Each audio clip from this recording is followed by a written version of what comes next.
पाहताय महाराष्ट्रातील सर्वात जलद news network Maharashtra police news 24। Mangaon बौद्धजन पंचायत समितीच्या वतीने तृतीय वर्षावास धम्मप्रवचन मालिका कार्यक्रमास प्रारंभ।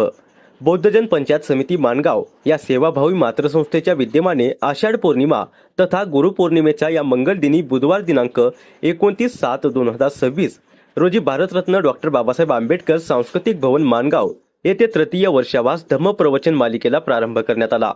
सदर तृतीय वर्षावास कार्यक्रम आषाढ पौर्णिमा प्रारंभ बुधवार दिनांक 29 जुलै 2026 ते समारोप आश्विन पौर्णिमा रविवार दिनांक 25 ऑक्टोबर 2026 पर्यंत असा राहणार आहे। सदर कार्यक्रमाचे उद्घाटन बौद्धजन पंचायत समिती माजी तालुका चिटणीस पराग जाधव यांच्या शुभ हस्ते करण्यात आले। तसेच या कार्यक्रमाचे अध्यक्षस्थान विद्यमान बौद्धजन पंचायत समिती माणगाव अध्यक्ष रवींद्र मोरे यांनी भूषवले होते। या मंगल कार्यक्रमादिनी बोधी वृक्ष म्हणजेच पिंपळ झाडाचे सांस्कृतिक भवन पटांगणात वृक्षारोपण करण्यात आले। त्रिशरण पंचशील भीमस्तुती ग्रहण करून कार्यक्रमाची सुरुवात करण्यात आली।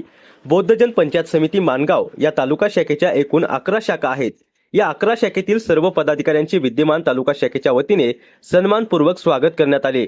सदर कार्यक्रमाचे सूत्रसंचालन तालुका शाखेचे विद्यमान सचिव RD साळवी यांनी केले होते। यावर्षी सेवानिवृत्त झालेले धम्मबांधव पराग जाधव, विनोद मोरे, राजकुमार मोरे, भीमराज मोरे, योगेंद्र साळवी, अरुण मोरे, मालिनी कांबळे, अनिल मोरे यांचा यथोचित सत्कार करण्यात आला। आषाढ पौर्णिमा व वर्षावासाचे महत्त्व या महत्त्वाच्या विषयावर प्रवचनकार कुंदा राजन खरात यांनी सिद्धार्थ गौतम बुद्धांचा जन्म, वर्षातील धम्मदेसना, तथागतांचा जीवन प्रवास अशा मंगल उपदेशासह आपल्या मंगलवाणीतून प्रबोधन केले। या धम्म प्रवचन मालिका प्रारंभी उद्घाटन कार्यक्रमाला बौद्धजन पंचायत समिती तालुका अध्यक्ष नामदेवराव, सहसचिव रणजित मोहिते, कोषाध्यक्ष सुरेंद्र जाधव, प्रसिद्धी प्रमुख उत्तम तांबे, गौतम जाधव, विश्वास गायकवाड, माजी नगरसेविका माधुरी मोरे, शाखा क्रमांक 1 अध्यक्ष प्रशांत गायकवाड, उपाध्यक्ष दयाराम साळवी, सचिव विनोद मोरे, सहसचिव प्रकाश मोरे, शाखा क्रमांक 2 अध्यक्ष रवींद्र गायकवाड, शाखा क्रमांक 3 अध्यक्ष सुनील उभारे, शाखा क्रमांक 5 अध्यक्ष विवेक जाधव, सहसचिव नंदू कांबळे, शाखा क्रमांक 6 अध्यक्ष निलेश साळवी, सहसचिव रमेश लोखंडे, शाखा क्रमांक 7 अध्यक्ष संदेश जाधव, शाखा क्रमांक 8 अध्यक्ष संदेश साळवी, शाखा क्रमांक 9 अध्यक्ष धनवेश साळवी, युवा नेते रोहित सपकाळ, संतोष मोरे, राजेश कासारे, सूर्यकांत कासे या मान्यवरांसह पदाधिकारी, उपासिका, उपासक बहुसंख्येने उपस्थित होते।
महाराष्ट्र पोलीस न्यूज 24 साठी रायगड जिल्हा संपादक उत्तम तांबे।